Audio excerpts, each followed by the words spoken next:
Bismillahirrahmanirrahim. Assalamualaikum warahmatullahi wabarakatuh. Teman-teman, video ini saya mau bahas tentang cara naikin gross profit atau laba kotor. Ini lebih ke teori sih sebetulnya. Saya sudah mempraktekkan, cuman ada yang berhasil, ada yang nggak berhasil, ada yang mudah, ada yang susahnya bukan main, tapi nggak apa-apa. Saya coba share di sini teorinya. Sebenarnya teorinya sederhana sekali. Oke, kita lanjut dulu. Jadi mungkin ini jadi solusi buat teman-teman yang laku keras, jadi paketnya banyak tiap hari tapi capek doang. Capek doang, pas di akhir bulan dicek, lah profitnya kemana? Atau akhir tahun dicek profitnya kemana? Oh udah habis. Nah mungkin ini salah satu ya. Sekali lagi salah satu solusi. Jadi kalau masalah ini sebenarnya adalah masalah profitability perusahaan Anda, profitability online shop Anda. Dan itu memang nggak mudah. Saya juga masih mengalami hal tersebut. Saya sudah bahas bahwa perusahaan saya net profit marginnya itu cuma 2%. Kalau kalau apa ya, kalau orang investasi itu nggak menarik karena lebih baik investasi di emas, di reksadana dan lain sebagainya. Tapi secara bisnis ya lumayan lah 2% mending daripada minus. Oke, kita lanjut.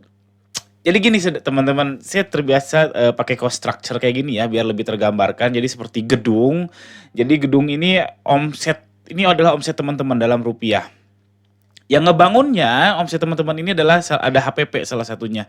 Nah, HPP itu paling pangkal. Kenapa? Karena ini kan yang membuat produk atau jasa Anda. Produk atau jasa. Jadi HPP adalah struktur struktur pengeluaran yang paling dasar HPP. Itulah selisih antara omset dan HPP ini namanya adalah gross profit kalau dinyatakan dalam rupiah. Kalau dinyatakan dalam persen namanya adalah gross margin. Persentasenya antara si selisih ini dibagi total omset. Nah, di sini banyak lagi, ada iklan, ada gaji, ada apa dan sebagainya, pajak dan seterusnya. Oke, sesederhana ini. Nah, makanya kalau mau ngegedein gross profit yang selisih ini nih loh teman-teman. Nih, selisih yang ini sebenarnya solusinya sederhana, yaitu naikin yang garis ini atau turunin yang garis ini atau dua-duanya sekalian. Yaitu solusinya ya cuma dua. Naikin omset, jadi yang ini itu dinaikin atau yang bawah ini diturunin atau turunin HPP. Solusinya cuma dua atau bisa dua-duanya.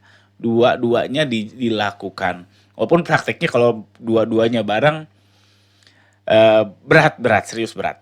Oke, kita lanjutkan. Kita bahas yang naikin omset dulu ya teman-teman. Naikin omset gimana caranya? Ini saya nggak akan bahas detail, saya bahas secara umum aja. Kalau teman-teman pengen tahu detail yang ini, sebenarnya udah banyak dibahas sih, ya nggak apa-apa, tuliskan aja di kolom komentar di bawah. Cara naikin omset salah satunya adalah dengan iklan. Yes, dengan iklan bisa naikin omset. Ingat, solusinya cuma dua ya. Naikin omset dan turunin HPP. Ini kita konteksnya gross profit. Tapi hati-hati, kalau naikin iklan, hati-hati yang tergerus adalah net profit. Yang tadi saya bilang, oke, omsetnya berhasil naik, HPP-nya kan nggak berubah ya karena iklan nggak ngaruh ke HPP.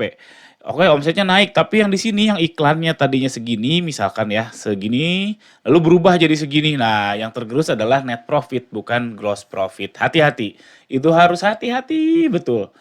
Lalu yang kedua, naikin harga. Yes, bisa untuk naikin omset. Iya bisa, tapi cuman hati-hati lagi. Ada masalahnya demand curve. Demand curve itu saya sudah banyak bahas soal harga supply and demand lah. Jadi grafiknya kayak gini, ini pengalaman saya ya, selalu seperti ini.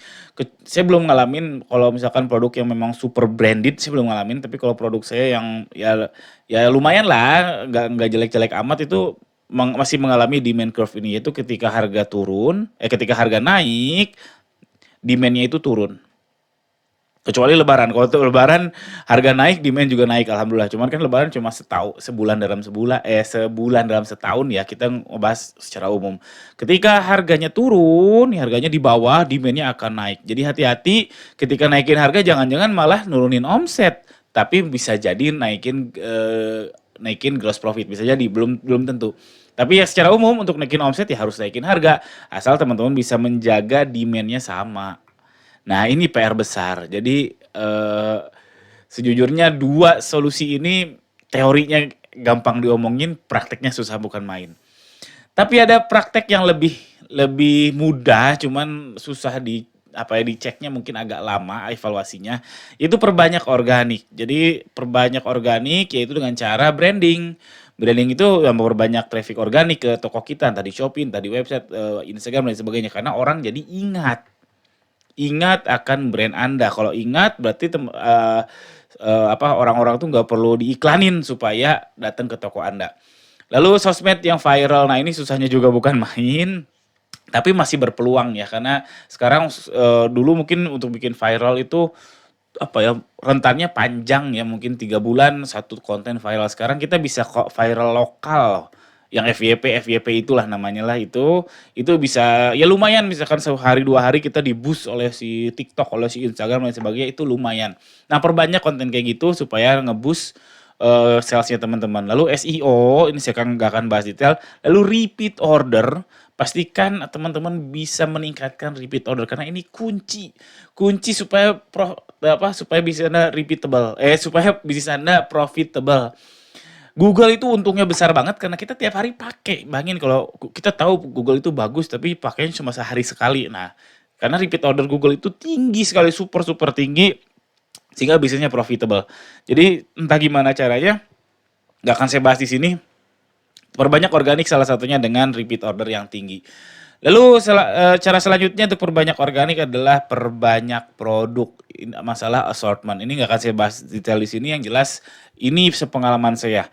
Dan yang lumayan berhasil yang saya lakukan, yang pernah kami lakukan itu branding lumayan. Jadi dulu awal-awal orang nge-search tuh kan kalau saya jualan gamis anak ya. Nge-searchnya gamis anak, lama-kelamaan pelan-pelan sekarang udah 50-50 nge-search brand atau nge-search generic keyword kayak gitu.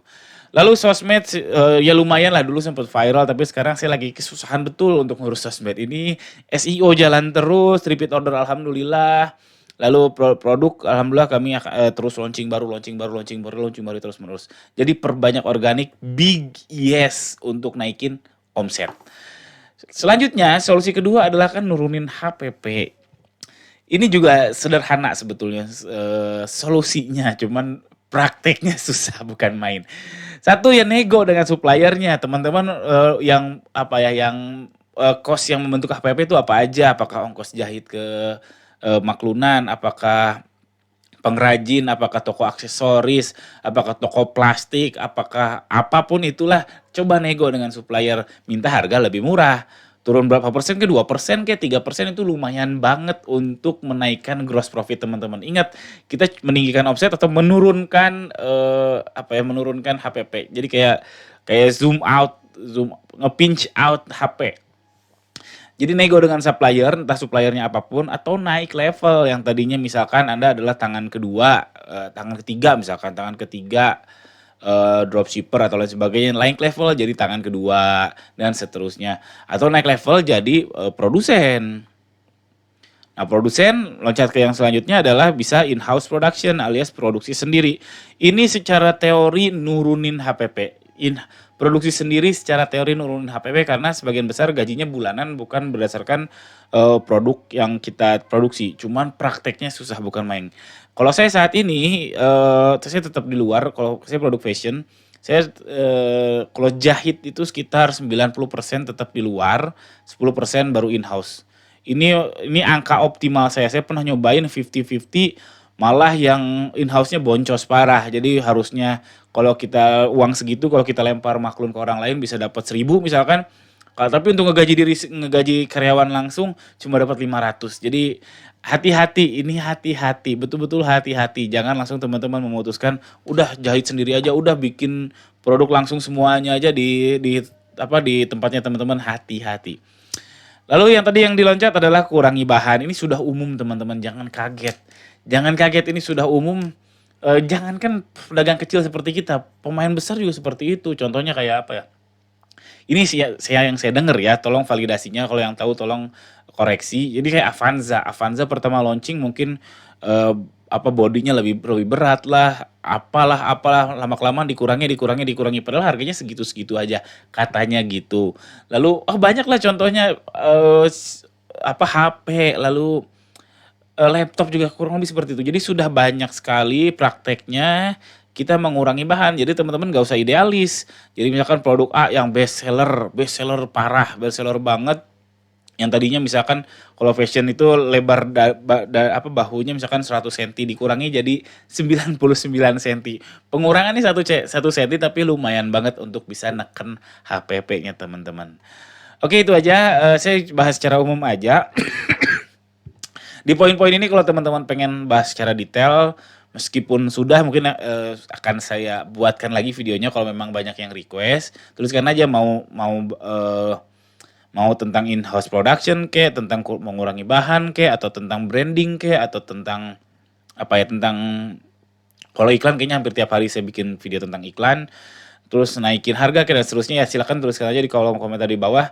Mau detail apa ya, mau detail materi seperti apa soal naikin gross profit ini. Oke, itu aja. Jangan lupa subscribe. Sekian. Assalamualaikum warahmatullahi wabarakatuh.